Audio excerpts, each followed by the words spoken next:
तो आज जिस कॉइन पे हम डिटेल और इन डेप्थ एनालिसिस करने जा रहे हैं वो है मेरा one of the most favourite coin जिसका नाम है बोंक।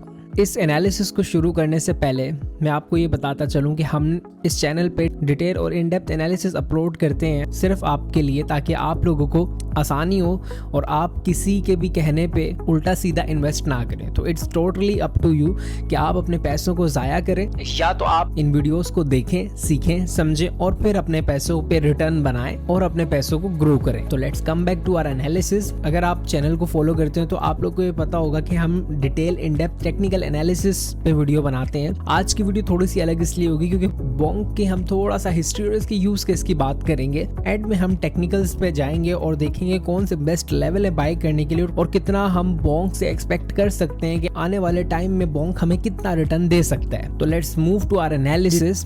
बोंक दिसंबर 2022 में लॉन्च हुआ और सोलाना की ब्लॉकचेन पे इंट्रोड्यूस होने वाला और बनने वाला बोंक सबसे पहला मीम कॉइन था। और एक बात, बोंक ने 50% अपनी सप्लाई लोगों में फ्री एयर ड्रॉप्स के जरिए और अपने NFT होल्डर्स और कम्युनिटी मेंबर्स को दिए थे। इसकी मेजर वजह बहुत ही इंटरेस्टिंग है। बहुत से लोगों को ये चीज पता नहीं होगी कि एक टाइम पर सोलाना डेड हो चुका था और सोलाना को दोबारा रिवाइव करने के पीछे सबसे बड़ा हाथ एक टाइम पे बोंक पे था। हैरान तो हो गए होंगे कैसे। इस पे छोटी सी बात कर लेते हैं। आप लोगों को FTX एक्सचेंज के स्कैम का पता हो तो इस स्कैम में सबसे ज्यादा भारी नुकसान जो सब उठाना पड़ा था वो सोलाना को उठाना पड़ा था। और जो सोलाना की प्राइस $250 पे ट्रेड कर रही थी वो हमें आफ्टर सम टाइम $8 पर देखने को मिली। अगर आप चाहते हैं कि FTX के स्कैम पे हम डिटेल वीडियो बनाएं तो कमेंट बॉक्स में जरूर FTX लिखें। हम अगली वीडियो FTX स्कैम पे एक डिटेल वीडियो लाएंगे जिससे आप लोगों को एक्सचेंजेस को सिलेक्ट करने में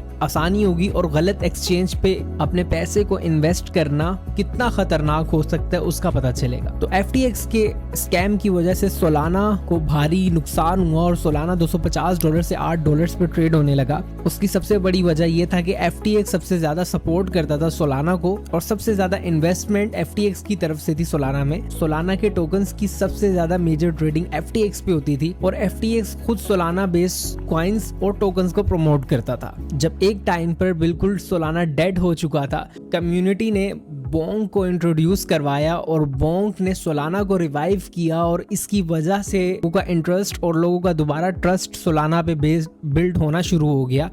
एंड एट द एंड दोबारा Solana back in the game हमें देखने को मिला। तो अब हम डिस्कस कर लेते हैं बोंक के रिसेंट मार्केट कैप की। बोंक का जो मार्केट कैप इस वक्त चल रहा है वो है $773 मिलियन का। अगर मैं टोटल सप्लाई की बात करूं बोंक की तो वो है 88 ट्रिलियन की और सर्कुलेटिंग सप्लाई जो इस वक्त है वो 78 ट्रिलियन की है। लास्टली जो हमने एक पंप देखा था, जो इस वक्त हम बोंक की 773 मिलियन की मार्केट कैप देख रहे हैं, आज से कुछ ही अरसे पहले वो $4 बिलियन का था। मार्केट कैप में कितना बड़ा एक गैप है। इसीलिए कहते हैं कि इसीलिए मीम कॉइन्स सबसे ज्यादा हाई रिस्क कॉइन्स होते हैं जहां पे आपको हाई रिस्क और हाई रिवॉर्ड देखने को मिलता है और सबसे ज्यादा इंपॉर्टेंट हमारी एंट्री और एग्जिट है। तो ये तो हमने बोंक की बात की थोड़ा सा हिस्टोरिकल पॉइंट ऑफ व्यू से।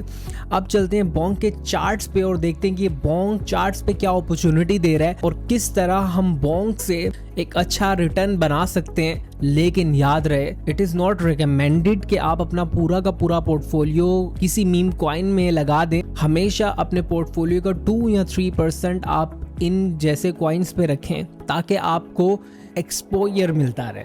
तो let's move to our charts. तो इस वक्त हम अपने बोंक के चार्ट पे हैं। बोंक की जो आज स्टडी मैं आप लोग के सामने रखने जा रहा हूँ, it is very informative and kind of interesting study जो आज तक आपने कभी भी इससे पहले ना सुनी होगी और ना ही ऐसे एनालिसिस देखे होंगे। तो आइए चलते हैं अपने बोंक के चार्ट की तरफ। जो चार्ट हमें दिख रहा है वो 2023 से लेकर ऑनवर्ड है। अगर हम बात करें 2023 में तो दिसंबर 2023 में बोंक ने अपना हाई पोस्ट किया एंड देन उसके बाद एक सेलिंग प्रेशर हमें देखने को मिला एंड बोंक ने जो डिफाइन बॉटम था उसको लगाया एंड उसके बाद दोबारा एक रैली बोंक में हमें देखने को मिली। बोंक ने दोबारा एक हाई पोस्ट किया, दोबारा से यही चीज हमें देखने को मिली। हाई पोस्ट करने के बाद दोबारा बोंक डिजायर और डिफाइंड बॉटम लगाता है, काइंड ऑफ लो लगाता है एंड देन दोबारा आफ्टर सम टाइम एक हाई पोस्ट करता है। अच्छा, अब इन दोनों जो हाई पोस्ट की, इसमें एक कॉमन चीज ये थी कि ये दोनों हाई 80 to 90 डेज के सेशन में लगे थे। मतलब पहला हाई जो लगा दिसंबर 2023 में एंड देन दोबारा एक जो हाई लगा मार्च में, इन दोनों में 80 to 90 डेज का फर्क था। यानी 80 to 90 डेज का ट्रेडिंग सेशंस के बाद हमें एक हाई देखने को मिला। दोबारा जो मार्च से लेके मई तक दोबारा एक हाई बोंक में पोस्ट हुआ, उन दोबारा में 80 to 90 डेज के सेशन थे। मतलब 80 से 90 दिनों में बोंक ने दोबारा एक हाई लगाया। इसका मतलब एक साइकिल रिपीट हुई 90 डेज की, कि 90 डेज के दोबारा बाद बोंक ने अपना एक हाई लगाया। अब दोबारा यही एक्टिविटी जो 80 to 90 डेज की थी, अब ये 180 to 190 डेज की होगी। मतलब जो पहले 3 महीने के बाद हमें 3 महीने के बाद एक टॉप, फिर 3 महीने के बाद एक टॉप देखने को मिल रहा था, अब वो 3 महीने का टाइम पीरियड 6 महीने में कन्वर्ट हो गया। मीन्स टू से डबल। बोंक ने मई में अपना एक हाई पोस्ट किया एंड देन उसके बाद जो अपना दोबारा हाई इसने पोस्ट किया वो दोबारा 6 महीने के बाद पोस्ट, और हाई पोस्ट करने के बाद रियलिस्टिकली और बोंक में सेलिंग प्रेशर देखने को मिला और उसके बाद बोंक एक डंप का शिकार हुआ और प्रॉपर हमें लोअर लो और लोअर हाइस का पैटर्न देखने को मिला और स्टिल अभी तक मिल रहा है। एक चीज याद रखिएगा, technical analysis is all about historical patterns and historical studies and more ever इसके अंदर ह्यूमन साइकोलॉजी सबसे ज्यादा मैटर करती। प्रीवियस अगर हम सेशंस की बात करें 3 महीने को कन्वर्ट किया 6 महीने में। अब इन सीजनैलिटीज के हिसाब से दोबारा 180 to 190 डेज के अंदर, यानी कि 6 महीने के अंदर बोंक को एक हाई लगाना चाहिए जो कि जून जुलाई के डेज में पॉसिबली लगा सकता है। ये एक प्रॉपर साइक्लिक एनालिसिस है और जो कि प्रॉपर सीजनैलिटीज पे किए गए हैं। अगर इनके अकॉर्डिंग बेस्ट बाइंग लेवल्स की बात करें तो बोंक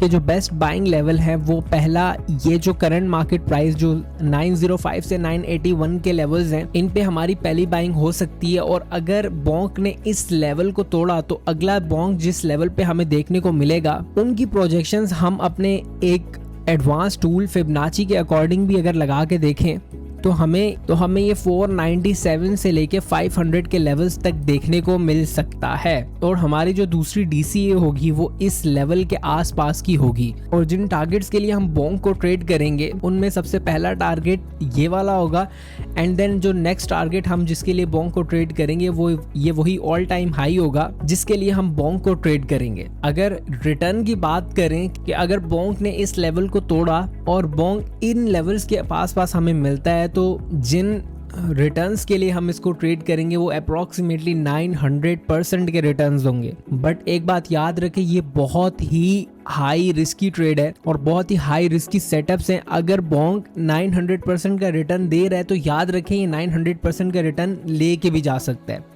देखें, हमेशा एक बात याद रखिएगा, चाहे हम इन्वेस्टमेंट पॉइंट ऑफ व्यू से जाएं या शॉर्ट टर्म के पॉइंट ऑफ व्यू से जाएं, हमारे पास स्टॉप लॉस सबसे ज्यादा इंपॉर्टेंट है। हमारे पास स्टॉप लॉस ये वाला लेवल रहेगा। अगर इन केस हमारा ये वाला लेवल टूटता है तो हम फिलहाल अपनी ट्रेड सेटअप से एग्जिट लेंगे। ये हमारा स्टॉप लॉस होगा। और जो टारगेट्स हम ट्रेड के लिए डिफाइन कर चुके हैं वो हमारे 2 लेवल्स हैं। नंबर 1 हमारा ये लेवल है एंड उसके बाद आफ्टर ब्रेकिंग दिस लेवल हम जिन टारगेट्स की तरफ जाएंगे वो दोबारा हमारे ये लेवल्स होंगे। तो उम्मीद करता हूँ कि आज के एनालिसिस आपको पसंद आए होंगे। दोबारा एक चीज मैं कह रहा हूँ कि अपना मीम कॉइन्स में कभी भी हमने अपने पोर्टफोलियो को नहीं पूरा लगाना होता। हम अपने पोर्टफोलियो का 2 या 3% ही रिस्क लेते हैं। होप सो आपको ये वाली बात जरूर समझ आ गई होगी। और अगर आप इन फ्यूचर इसी तरह के डिटेल एनालिसिस देखना चाहते हैं तो क्रिप्टो विद AH को जरूर सब्सक्राइब करें और नीचे हमारे दिए हुए व्हाट्सएप चैनल और व्हाट्सएप ग्रुप को ज्वाइन करें जहां पे हम फ्री ट्रेडिंग कॉल्स और लाइव मार्केट्स की अपडेट देते हैं। अपने दोस्तों के साथ जरूर शेयर करें इसे और कमेंट्स बॉक्स में जरूर अपनी राय का इजहार करें कि आपको क्या लगता है बोंक के बारे में और किस कॉइन पे फर्दर आप लोग एनालिसिस चाहते हैं। तो मिलते हैं आपसे अगली वीडियो में। बहुत ज्यादा अपना ख्याल रखें। अल्लाह हाफिज।